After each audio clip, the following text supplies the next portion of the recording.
Hello, everybody. Welcome. It is an ambiguous day here in the unimaginable ambiguity of San Francisco. And I'm going to attempt some rather dangerous things, which is not unusual for me.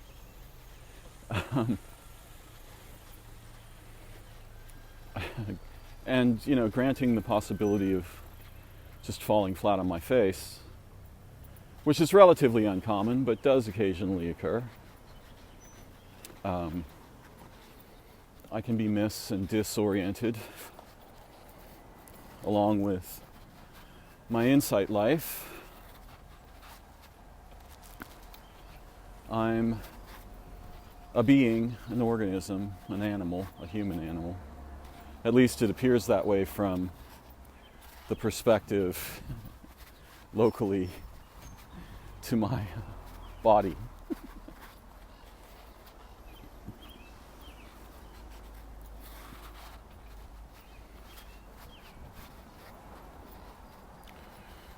Over the past few days, and perhaps more significantly 8 or 10 months, as a few people have come to me wanting, a little nectar. And to be frank, the common person is not in a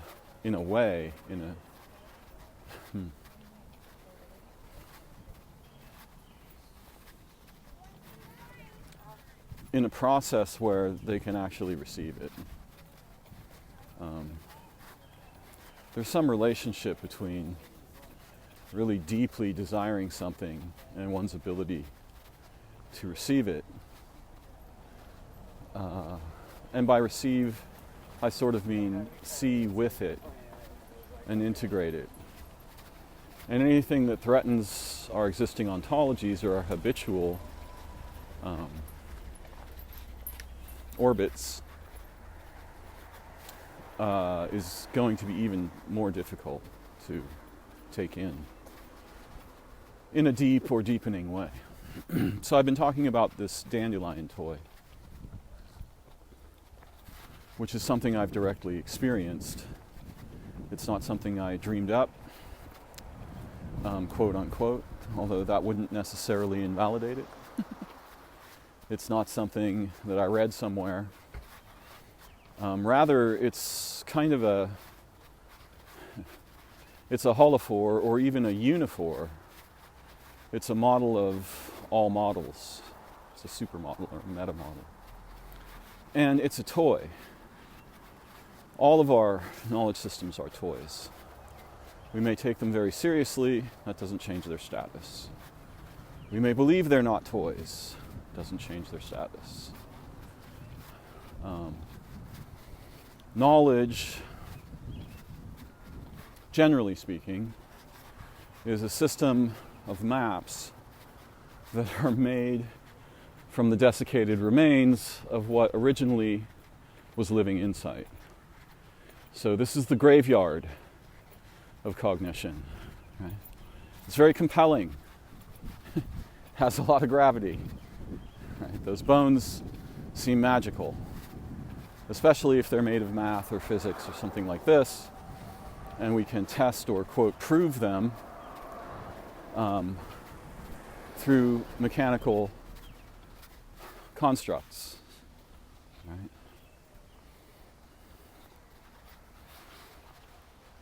So I'm trying to find the most concise and digestible model of the dandelion, which I will present here again in the beginning. Imagine a series of concentric spheres. We'll put the most special part at the center. The sun is like this, in a sense. The earth is like this. But the edges of the concentric spheres are not explicit. They melt into each other. There are boundaries, but they're irregular and transform and are alive. At the outer edge of the sphere, you have physical reality, which is paradeterministic, consciousness, awareness, and these forms of characteristics of beings and situations introduce a superposition over the physical within the physical. So that's the membrane, the outer layer in this toy. You can put it on the inside or outside. That's where we live. And our consciousness is not from there. It's not native to that layer. We are not native to this layer. We are visitors. We are expressions of the character and nature of the layers beneath, quote unquote, the physical. So if you ever felt like an alien here, you are. In fact, there isn't anything that isn't. At the very simplest level, we don't come from the earth. We come from the sky. The earth comes from the sky, right? The sun is in time-space. So everything here that you see, these are the faces of the character of time-space and that which produces it, which is transcendental to anything you can think. You might be able to make toys of it, which I'm trying to do here. Some of those you may find powerful. Some of them are ridiculous. The ridiculous ones also have various kinds of merit. So in this model, the outer layer is the physical, and it's the informed expression of the layers beneath it, which can be understood as historical, but not in the sense of linear time. They are historical in the sense that moment to moment they generate the appearance of this layer and its forms and their structures and their relationships and their behaviors and their motivations, their purposive spirit, and so forth. So just below this layer, you have a non-physical layer, and that's the semi-determinate layer in this toy. That's why there are, quote, laws of nature. Obviously, those are not laws. There's no legislator above time-space saying, it shall be thus. And even if there were, it wouldn't be a legislator, and those wouldn't be laws. Those are principles. And they're principles of the relational and transcendent structure of this toy, the Dandelion, I call it, prior to the physical layer. Not prior historically, prior now. Right? All the stuff you see is being produced instantaneously now by a form that humans don't have a model of. So the next layer down is semi-determinism. The next sphere down is probabilistic. It's the probable. The next layer inside that one is the possible. The next layer inside that one is the impossible, which the possible is obviously a derivation of. In this toy, there are other ways to understand these layers, by the way. I'm making a very simple one. And then the core layer is singularity, unity, communion, the mind of God, origin, and is transcendental not only to the other layers, but to itself. It is infinitely transcendental, meta-transcendental. It is formless, purposeless,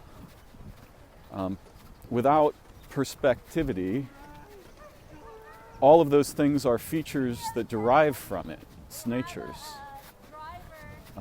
Very difficult to talk about that core layer. I just like to use the word origin. I know what that means to me. It's basically impossible for me to communicate it to others. It's ecstatic union. And what's happening is this structure is collapsing from its outer layer to the core layer and then back to the outer layer. It's flashing like a strobe light. And it's in the core layer probably more than 90% of the time, but you can't detect that. because of a feature that resembles the feature of your vision that will render a strobe light as always on if the frequency is high enough. You will not see the darkness. It could be off 90% of the time and actually flashing, but you'll never detect that if the rate is, 10,000 times per picosecond or whatever. Right? It'll just look like it's on. And so a feature resembling persistence of vision, which many of our electronic technologies, in fact maybe all of them, take advantage of, they are actually derivations of this process. We're just unaware of that.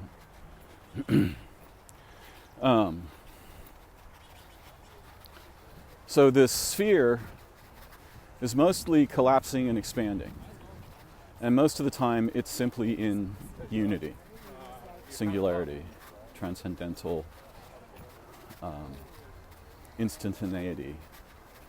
And as it expands along the paths that lead to each individual phenomena in nature. Photons, atoms, molecules, viruses, cells, living planets, stars, all those things collapse away to nothing. Poof, they're gone, they're in unity. And then they expand back to a position very close to the one they collapsed from, but not precisely the same. And in the unity phase,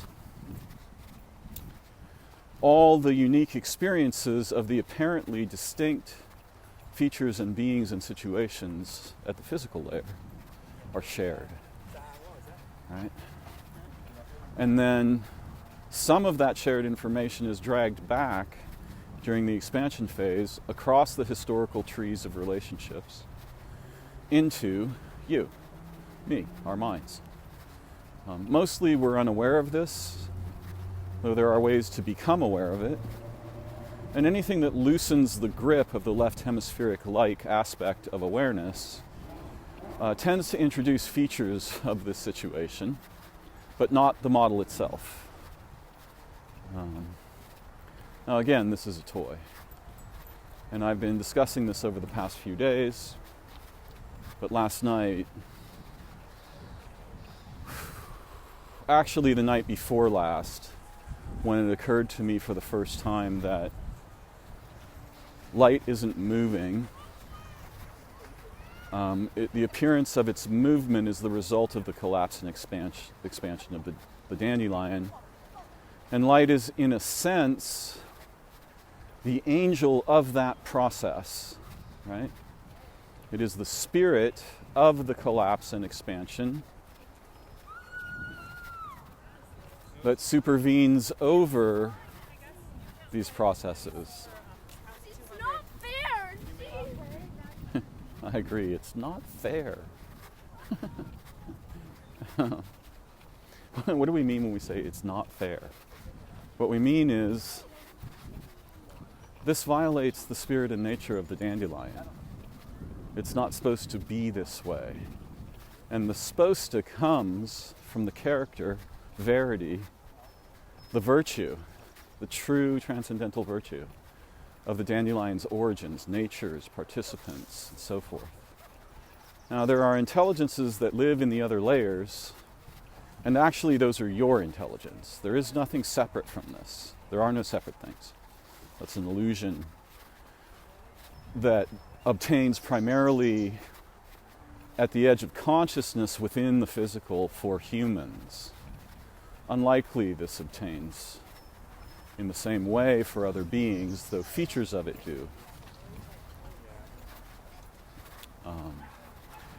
Simultaneously, it is true that there are individuals and there's no such thing. These are not mutually exclusive perspectives. You can have both at the same time.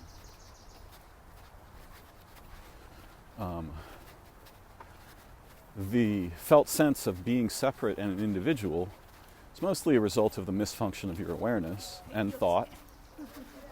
But it's also has some, gravitas here in this layer. What you actually are is not merely the entire dandelion, a unique position of relation with all beings in all of time, in which you are producing each other moment to moment, and are actually, more than merely unified. That one at the core of the dandelion is one with an exploding asterisk of transcendentality to anything conceivable. Were you to encounter it, it would be like encountering the opposite of a nuclear explosion. A kind of ecstatic, divine, angelic, imploding impossibility of transunification of all minds in all of time. The future too.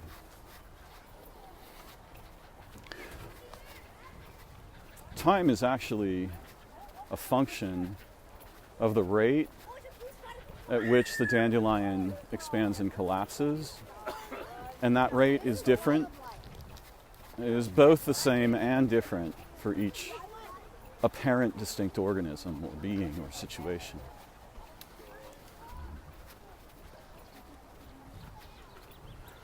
So I started to have some new insights about this over the past few days. And the ones that I was having last night were fairly catastrophic. I haven't practiced translating them into toys or words, but I'm going to have a go at some of that today. And frankly, I'm a little nervous. This is the ne plus ultra of the forbidden in terms of what you're never supposed to talk about or know as a human being in the strangely prisoneered layer of human social cognition in languaging and enculturation. It's not like there's a prison warden, but there is a kind of a field, right, that resists anything that would injure or transform its historical dominance over the humans and thus over the planet. Right, so where do I start? I don't have my notes. What was the first insight? Wolfram's hypergraphs, in fact, this model has vast explanatory potential. And it's, like I said, it's a toy. I'm not trying to tell you how it is. How it actually is inconceivable. This is a lens, a useful lens, theoria. Geez, have I forgotten the insights? I'm so spun up that I can't grasp them. I can see a few of them. Location. So, practice. This is what it was. So when you practice something, we have this idea. Say you're practicing the piano, right? And you start with effectively no skill and a lot of spirit, hopefully. It's very difficult. Perhaps not quite as difficult as other instruments like the violin, where just making a sound that isn't horrible is extremely physically challenging.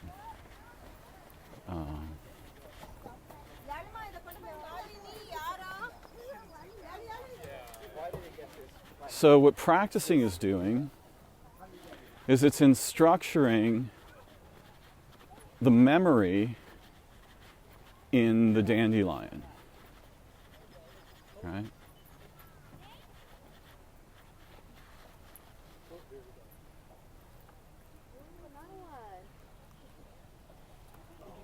Back there? There's more all the way down. Yeah. Did this guy, is he interested? He is. It's funny that today he's just like just cruising around. So let me be clear. You are training your body, your muscle system, your nervous system, your mind, your spirit. Right? All these things are undergoing processes that allow you to execute very complex behaviors without having to try much. Right? We just say they come naturally.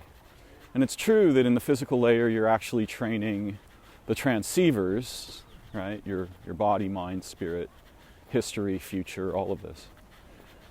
But what you don't see is that you're training structures in the collapse and expansion of the dandelion, you're essentially training a feature that we could think of as memory. Well, that's the wrong idea because it's more than merely alive. It's not a thing, right? And it's not a verb either. It's that which creates the possibility of verbs and things, beings and objects and so forth. So as the dandelion collapses, right, you play the piano, the dandelion is collapsing and expanding while you're doing that. You're in structuring the infrastructure of the dandelion, and what that does is it makes it easier every time you try it, because there's a thing that resembles friction in the dandelion,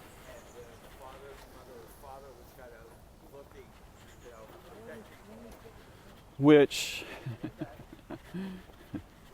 that friction is basically the lack of a path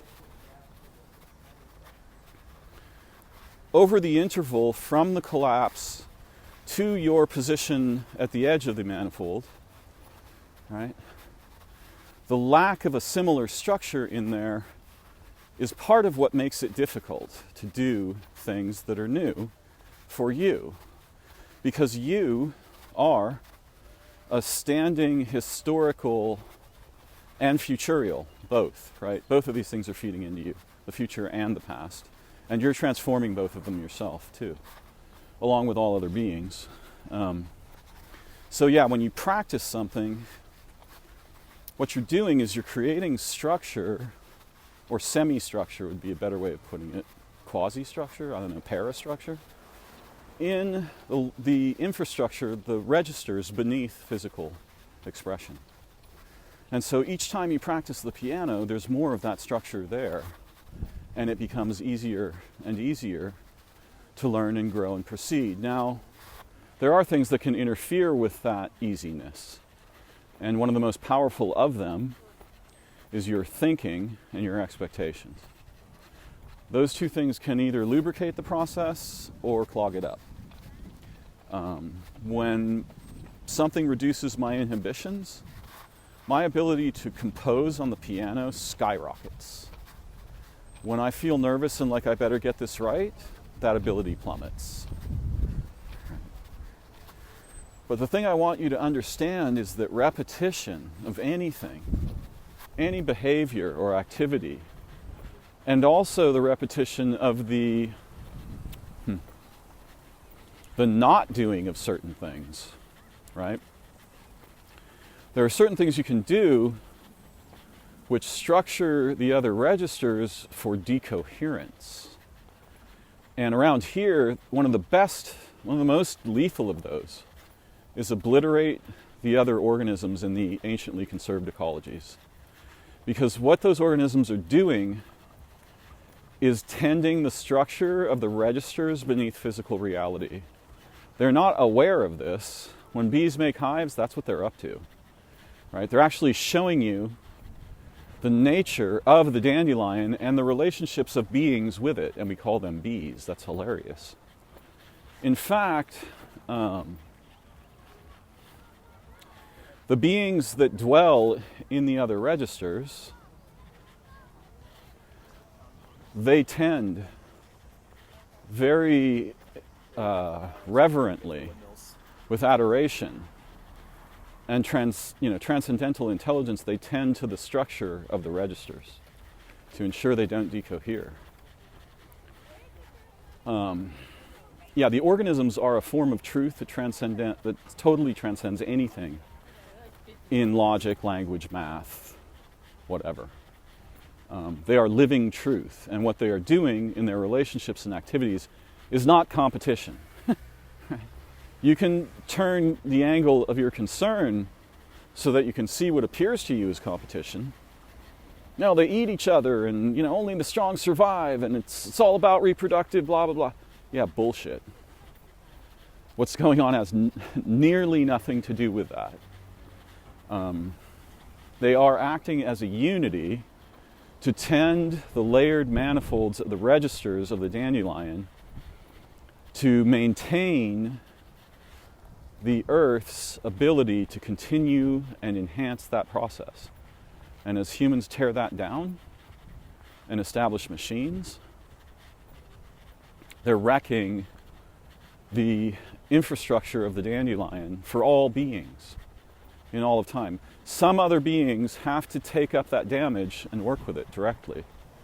And that won't save the earth, but it'll rescue the dandelion, right? So what you've got inside the dandelion are myriad forms of non-physical intelligences that aren't entirely dissimilar to the concept of organisms on Earth, but they don't have physical bodies, except that the physical bodies that exist are in fact theirs. Right? So like, they don't dwell in the physical bodies, but they can visit, influence, and bond with them.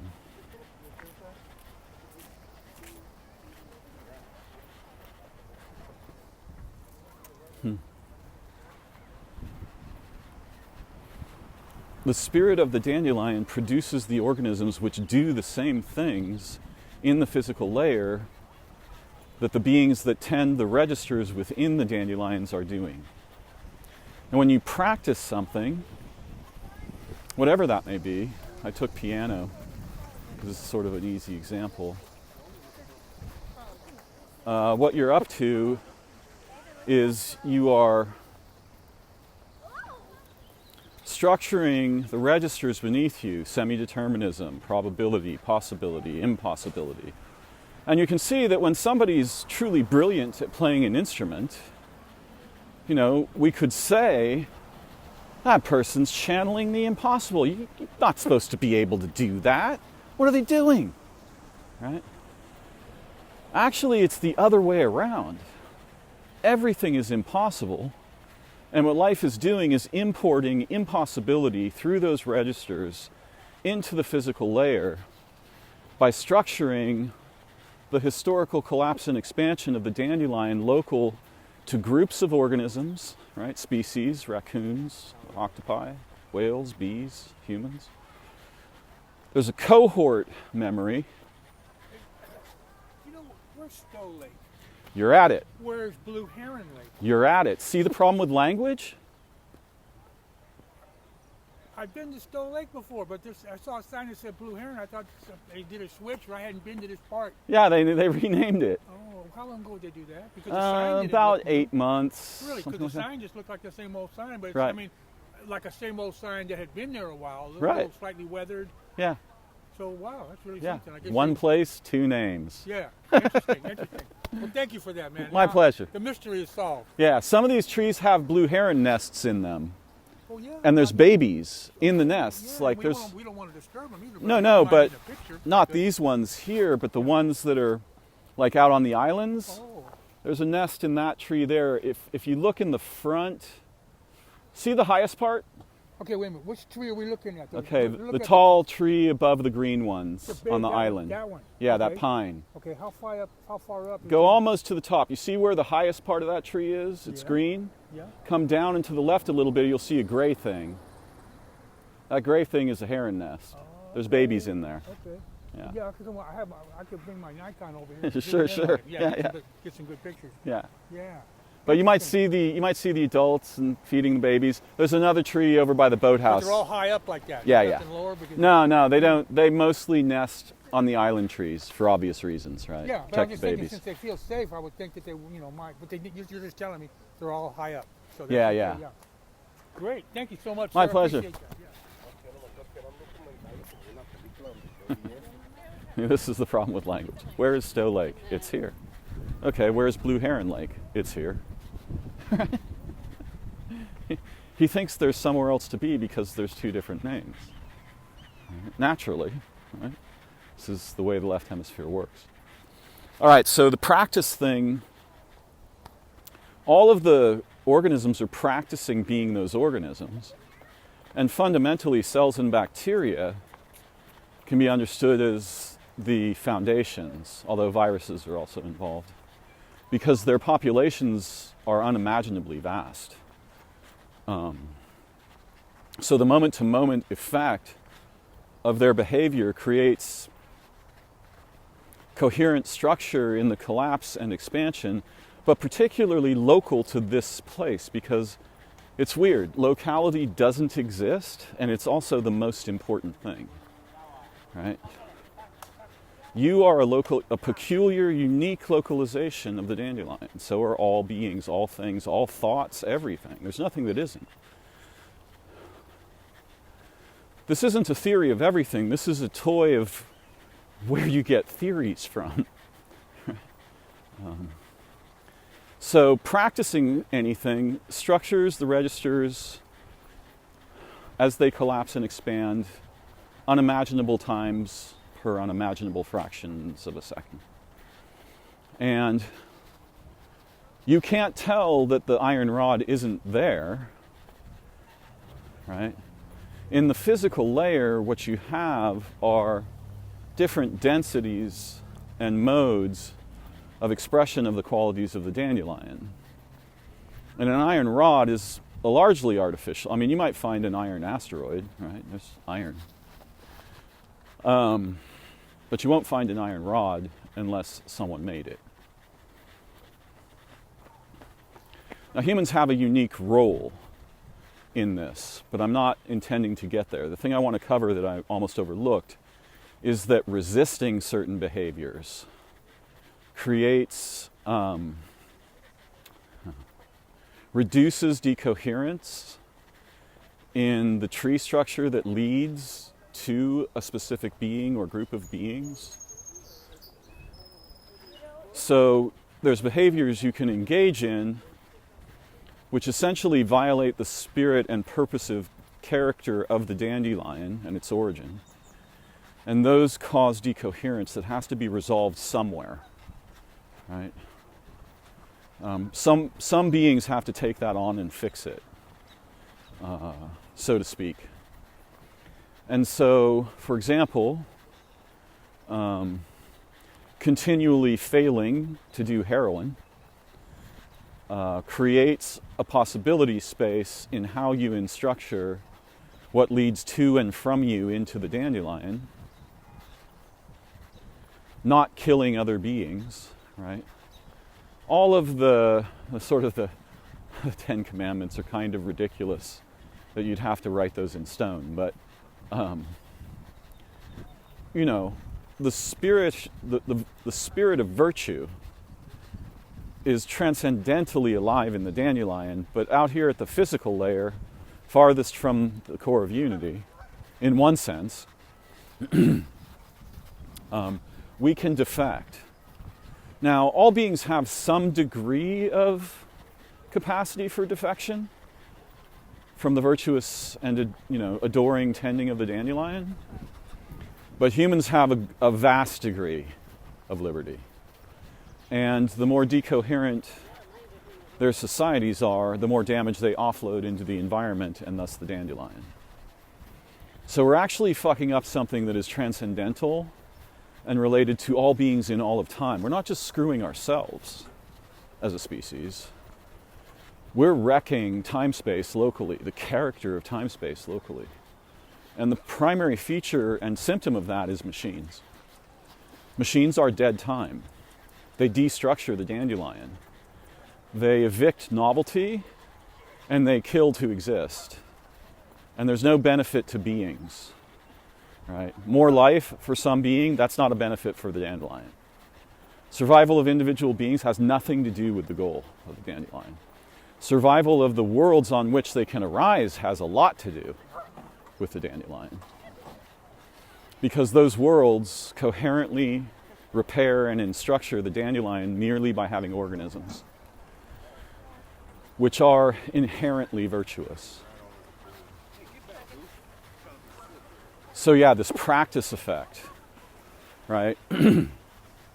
You are a location in physical space, in the physical layer of the dandelion, that persists and travels in that layer if you go anywhere, right? If you don't just sit in your lounge chair. And where you go, the field of your history of practice and non-practice travels with you. We call this a person's energy, right? How it feels to be with them. Okay. So there's that. Now, this gets crazier. I mean, that by itself is nuts. I have practiced many things in my life. I'm presently practicing piano. And strangely, the awareness of this insight changed everything that was happening for me in my piano practice last night. I just started going for coherent transducing of the history of my musicality and the spirit of my musicality. And wow, what a difference that made in my experience of practicing. And the slipperiness, right? It was much more well lubricated. Okay, yeah, things are going to get weird now. So, let me just make sure this is still recording. Amazing, it is. I always get nervous when I'm doing this because it's verboten. This is forbidden knowledge. All right, so, I'm rather sentimental about objects. And I always felt that it was simultaneously natural to me to be so, and at the same time, you shouldn't be attached to objects, right? Like, this is a fundamental tenet of Buddhism and Enlightenment traditions. Don't attach. Detach, right? And you can understand both positions. I'm attached because those objects represent histories in the Dandelion. So they do have a kind of magical charge of being associated with people and events and spans of time and location and all of these things. And those are real connections in the Dandelion. This whole idea of magic, it actually just means working beneath the physical layer in the structure of the Dandelion rather than in logic, So this is very profound. How to put this?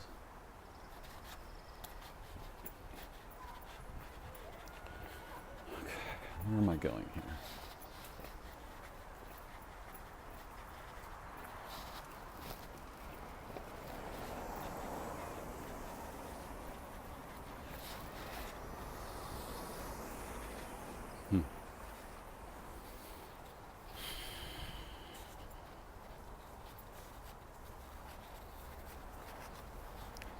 So I'm quite sentimental. I'm attached, not to all objects, but certain objects I'm very attached to.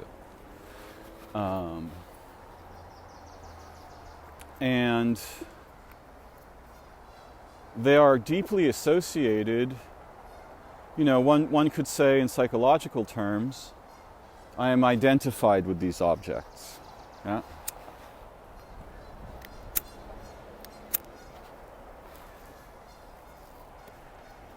And we distribute our identity into relations with objects. Your smartphone, very intimate. Your key set, very intimate. Your purse or wallet, extremely intimate. But there's something else going on. That thing is always with your body. And so it's part of the historical and futurial structuring of the other registers of the Dandelion. That's real. It's not, just a fiction of identification, although it is also a fiction of identification. So I can argue for sentimentality and I can argue against it, right? This is both Stowe Lake and Blue Heron Lake. Retracting the energetic investment in the objects localizes the histories in you, right? It's like it reduces the extrinsic investments. And so the memory structure within the Dandelion becomes much more coherently associated directly with two features, your body and now, this moment. Okay. So yes, it's very profound to subtract your attachments. Doing that changes what, who, and how you are. It radically concentrates the energetic aspects, the spiritual aspects, the origin aspects of yourself in your body, mind, and spirit. No attachments is basically truer to the nature of you and the dandelion than any kind of attachment could be. Right? You serve the unity, not individual objects and things. You protect the unity. You protect the structure of the dandelion. You become like the beings that inhabit the other layers, which are our moment-to-moment progenitors. Much more than your mother and father, the dandelion is your source, instant to instant.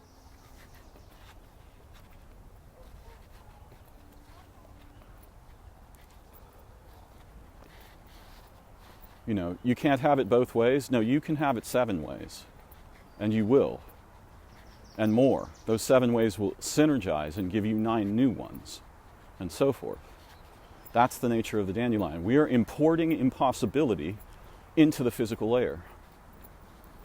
And, you know, we've got this wrong word of impossibility. Impossibility is a word we use to describe the expected continuity of beings, situations, what can and can't happen, what's likely, what isn't. That's our sort of take on the probabilistic layer, right? And notice that statistics work great for cohorts, but they suck for individuals. Why is that? It's because they're not true, right? Cohorts are a generalization over a topology. All right, so Rupert Sheldrake has this idea. By the way, the difference between the quantum and the Newtonian, and the difference between the quantum, the relativistic, and the Newtonian. So relativity recovers Newtonian physics, but we can't recover relativity from within quantum physics yet. And these are both just toys, right? They're very amazing toys and very deadly toys for humans. These are the source of all of our machines. Electricity was a bad thing to do. It fucks up the dandelion and us. If I could push a button, if I could sacrifice myself and push a button and eliminate humans relating with electricity or combustion engines, I would do that without a second thought. Right now. I would do it over and over. I would get born again and again just to do that one thing. Make sure that doesn't happen. Something went wrong for that to happen.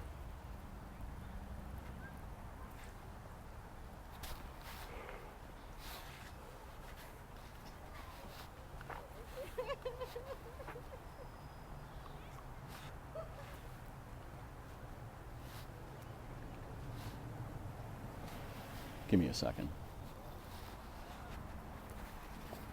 All right.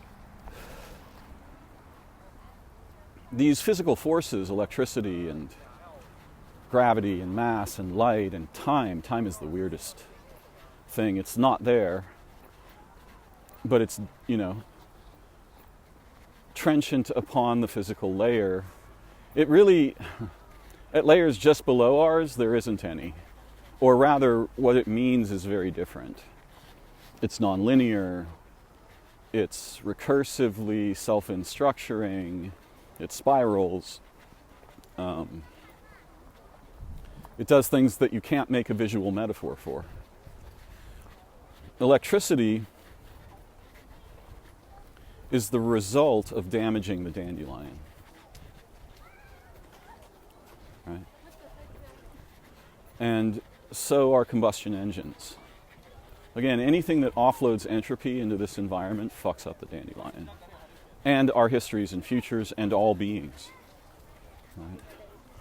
The humans have almost entirely defected as a species. Individuals, you know, can be different, and some of them are so different that they are like shining stars in the body of the dandelion. So Rupert Sheldrake has this concept that he calls morphic resonance. And I'm going to simplify it catastrophically, so forgive me, Rupert. You're an amazing mind, and I learn so much every time I listen to him. It's not about whether what he's saying is true. The kind of truth that the humans play with is mostly garbage. Actual verity is living beings. And where truth assaults virtue and overcomes it, that is essentially a mode of evil. We should run from that. And the humans are pros at this. Anyway, so morphic resonance, in a catastrophically simplified version, is the idea that local to some place, obviously the orbits of the sun are a unique locality which is moving in space-time. And the Earth is a register of that. And my flat is a register of that. San Francisco is a register of that. Places on Earth are places in the dandelion, right? They are paths. And so one of the things this model demonstrates is that you can't have anywhere that isn't both entirely unique and also has all the features, right? All the minds in all of time are available here. All the beings on other worlds are available here. The dandelion is the source of the forms of life. And so it never doesn't represent its entire anatomy on a living planet. Although the degree and ways in which that anatomy is represented differ. But even that difference is communicated among the worlds in the collapse phase to unity, right? That's when everything shares information that it got from being apparently distinct in time-space. So the great reunion, what you want isn't, you don't want just one thing. You don't want separate things. You want both and more. You want to take the unity and perspectively position it in what appears to be individuals and cohorts, let them have adventures, and then collapse back to unity and be, communion, right? Share all that together for each other. And that's a model of what's going on.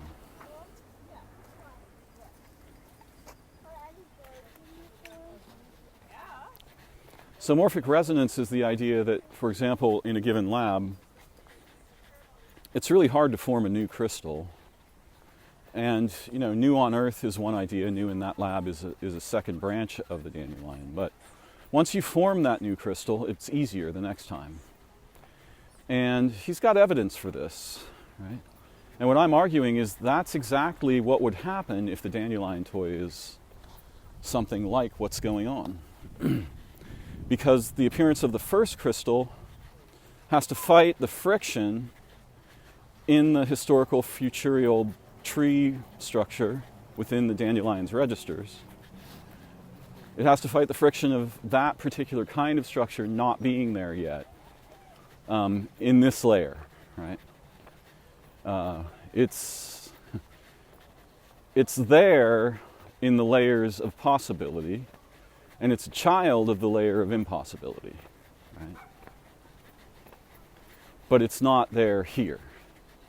So when you make it there here, that instructures the paths of the dandelion that lead to that crystal and that laboratory and the beings involved in producing it, which makes it easier next time, reduces the friction.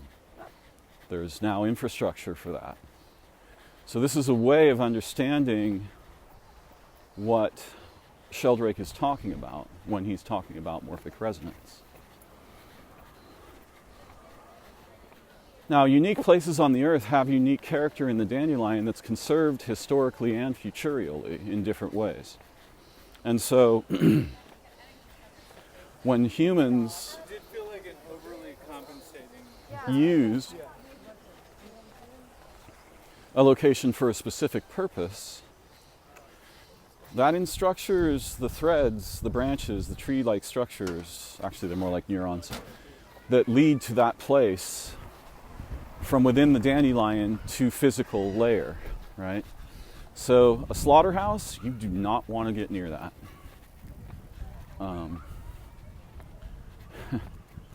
And a church has a very complex structure.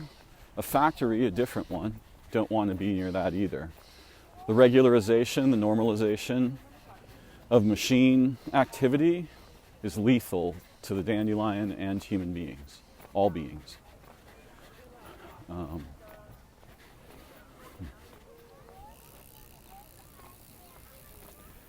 A laboratory, also very dangerous. Right? Why would you torture living beings to derive information about their structure? That creates a very serious problem. That's a defection from virtue. You're not entitled to torture things to get mechanical information about how to operationalize your discoveries and make weapons and devices. No being that was in contact with the dandelion would ever do that one time. They would resist it at all costs. All costs. But as I said, the humans can and do defect. And I'm not here to explain why the humans defect. That's a different discussion. For now, I'll just notice that they do, right?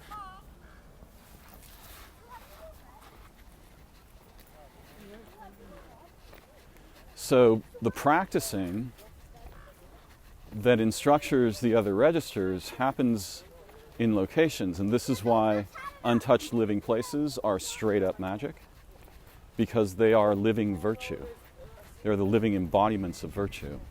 Virtue being coherence with the purposive character, structure, and origins of the dandelion. Right?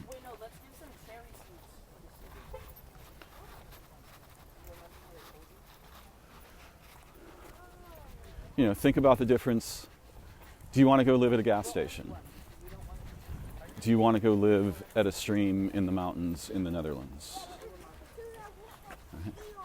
Which of these places is more conducive to your well-being, efflorescence, development, health? Health itself is really a strange concept, but yeah. Well, because there's already ducks there.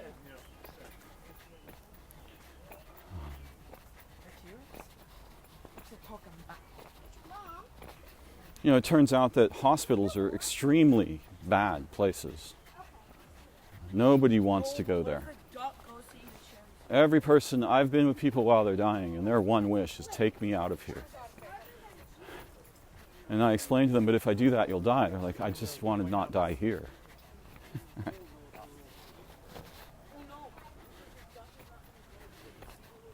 So you can see that practice and character, the surface of the earth is a complex topological manifold of the nature's features, imperatives, origins, and spirit of the dandelion.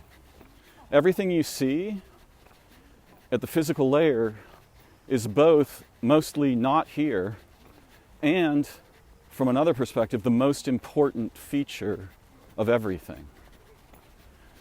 What the organisms are doing isn't merely repairing the environment. This way. They're ensuring the survival and coherence of the dandelionian infrastructure. From now on, I'm going to call it Dandian. Because dandelionian is really hard to say. Dandelionian. See, that's the thing with practice, right? The first time, very difficult. But just by making that word, I was instructuring the dandelion. There isn't anything else you can do. Right? This is a unifor. It's a model of why there are models. Right?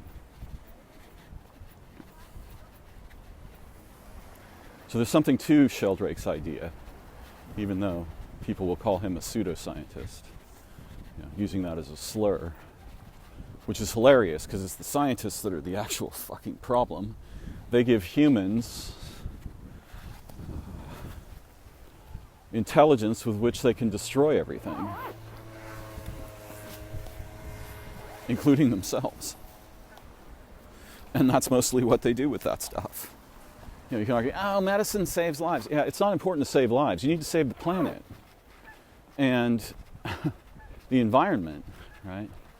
What are the number of people sacrificed by bad chemistries in the environment? Well, it exceeds all wars in human history. especially today.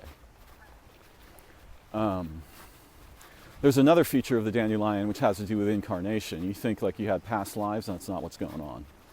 You're multiply instanced across vast manifolds of unimaginable sophistication, and even if we simplify that and think about separate incarnations, you've got people incarnating from all over time and all over the universe and all over the earth right next to you. So you got, a child being born here who was a fucking, I don't know, Irish berserker in their previous incarnation, and they're born in the modern world and there's no place for them. What do? Right? Maybe they join the military if they get lucky. You got people whose whole history of being was oriented around kill the enemy. Then you have other people, incarnating who their whole history of being was like save the dandelion. You got other people who are a mix of souls where the imperatives are so confused that they have no idea what the fuck to do or why they're here. Right? And this is what incarnation is like. This is how the dandelion works for incarnation, or vis-a-vis incarnation.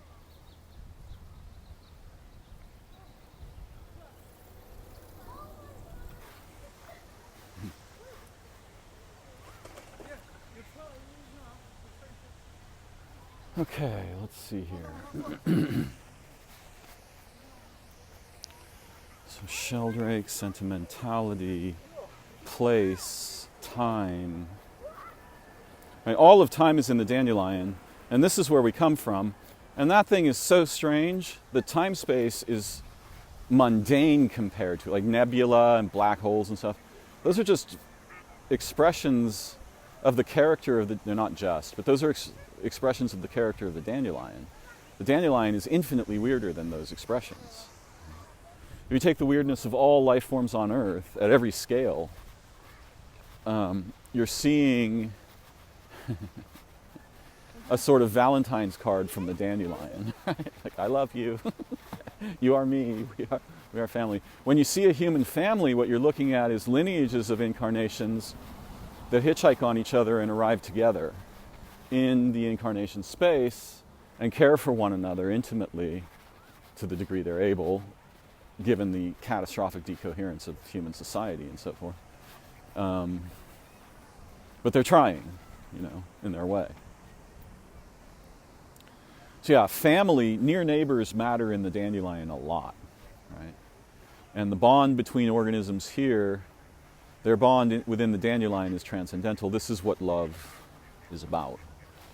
It's the memory of the unity, right? There's so much more to say. Let's see where I want to go here.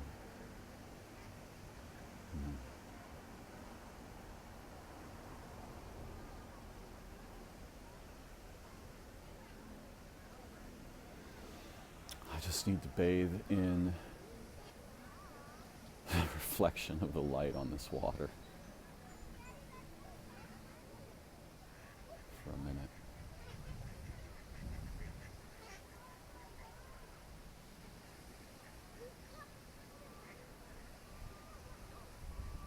All of the features of the material world, the stones and the waters, the light, the beings, these are exemplars of the natures of the dandelion. Without the water, nothing. Without the sun, nothing. Right?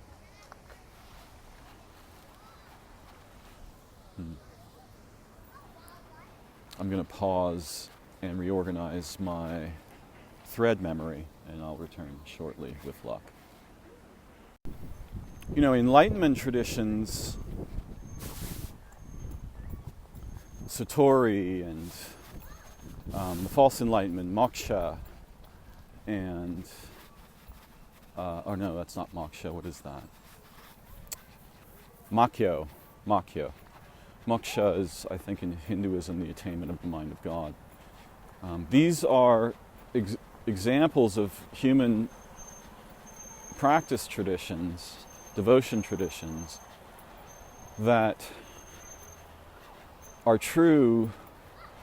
They travel toward truth, virtue, in relation with what we call the divine. I tend to call that origin.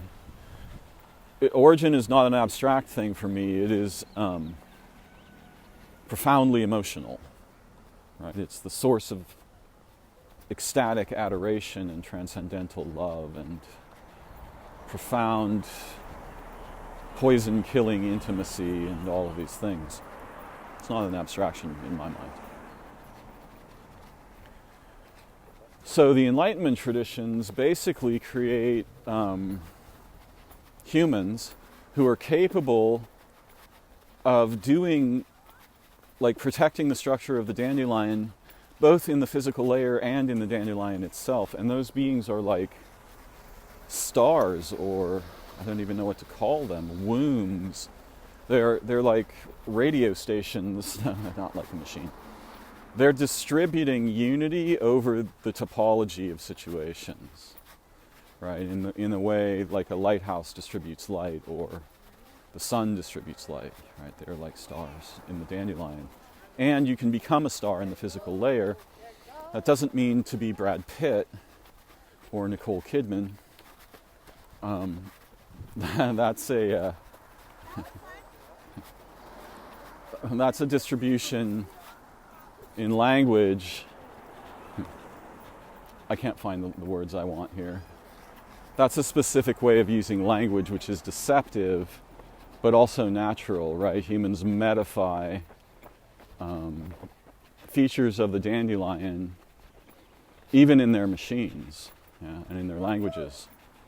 The languages are all actually based on these root concepts I call holophores.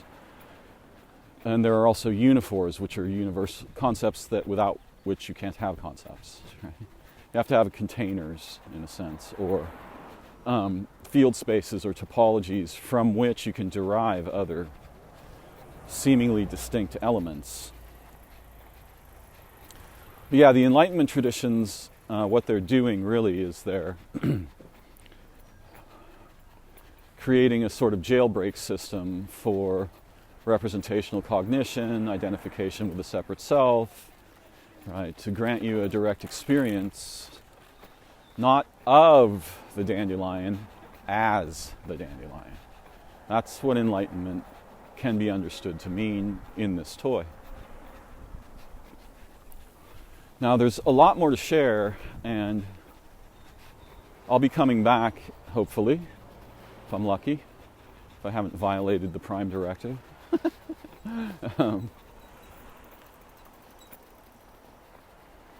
With further elaborations and perspectives that those of you who are enjoying this walk in the impossible with me may be able to understand and make use of. What does it mean to make use of this? Well, play with the concept in your mind, but not merely intellectually. This idea of manifesting things, which is an idea I largely oppose because of the value-laden nonsense associated with it, is also not untrue, right? If you instructure the dandelion in any way, you do instructure the future of the dandelion. You have transcendental faculties, senses, abilities, myriads of them. The entirety of the intelligence in the dandelion, which is the intelligence of all minds in all of time, is yours. You're just trapped in a backwater of your suppositions, expectations, historical conservations of trauma and identity and so forth, right?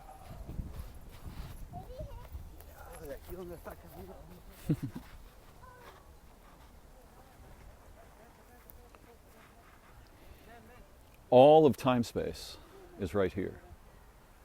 Time, all of it is here.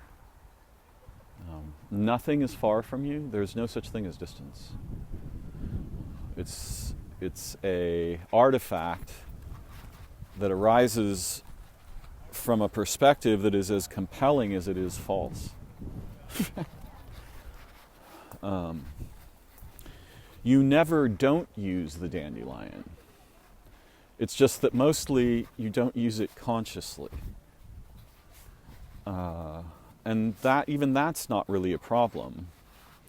What you need is a way to slip past the inhibitions and fictions that your representational cognition identifies with and wants to preserve at all costs, including the idea of personal identity.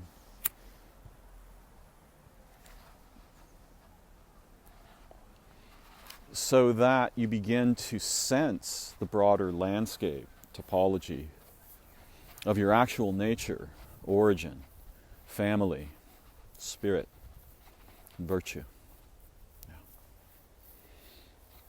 So the cascade of insights will likely continue. Once this thing gets started in me, it tends to get very self-accelerating, which can be dangerous for me. But I hope to return soon with more to play with together. And I'm so grateful for this time, for your attention, those of you who support my work, Mr. N, Ms. E, and my new supporter. So grateful. You make this work possible, and your enjoyment of it is really fulfilling for me. So if you don't mind, take a moment, tickle the algorithm, like or share the recording, comment on it in your social feeds, comment on it here, ask me a question, render a severe criticism. I love those. Whatever you're moved to contribute, I will value. I wish you liberation, insight, love, healing, joy, the fulfillment of the promise of your human birth. Thank you for joining me. We will travel together again very soon. Peace for now.